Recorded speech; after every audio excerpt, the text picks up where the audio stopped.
আজ গুড়ি গুড়ি বৃষ্টি হচ্ছে, আর এই বৃষ্টির মাঝেই বিঘ্যাম্পটনে আসলাম। এখন আমি আছি যে বিঘ্যাম্পটনের এন্ডিকটে, ওয়াশিংটন এভিনিউতে, যা আসলে যে একটা কমার্শিয়াল এরিয়া।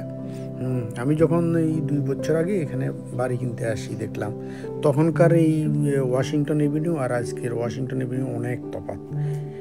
এখন এই যে 2 বছর আগে দেখলাম এই হাতে গোনা বাঙালি, এখন মনে হচ্ছে ওয়াশিংটন এভিনিউ ওই যে জামাইকার জ্যাকসনাইট নাম, জামাইকা জ্যাকসনাইট এরকম গ্রুপ নিছে।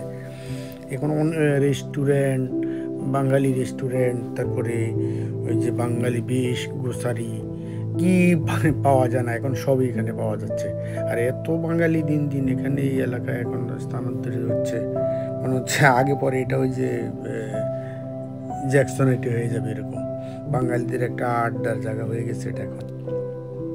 বিকালে কাজ শেষে সবাই দেখি এখন এখানে আসে। আর ওই সময় আমি যখন 2 বছর আগে এখানে আসলাম তখন দেখলাম এই যে বাড়ির দাম যা ছিল এখন তো অনেক। আর এত বাঙালি, বাঙালি না শুধু বিভিন্ন দেশের লোকজন, যেমন ইন্ডিয়ান, চাইনিজ, ওই যে কি জানি বলে পাকিস্তানি, অনেকেই এখন এখানে এদিকে মুভ হচ্ছে বিভিন্ন এরিয়া থেকে। আর বাঙালিদের তো এখানে মোটামুটি যে এত গোসারি বা হচ্ছে, তারপরে রেস্টুরেন্ট বেশ, সব কিছু মিলে আসলে এখন একটা অন্যরকম ওয়াশিংটন এভিনিউ। আমি যা বুঝতেছি দিন দিন মনে হচ্ছে ওয়াশিংটন এভিনিউ ওই যে জ্যাকসনাইট হয়ে যাচ্ছে।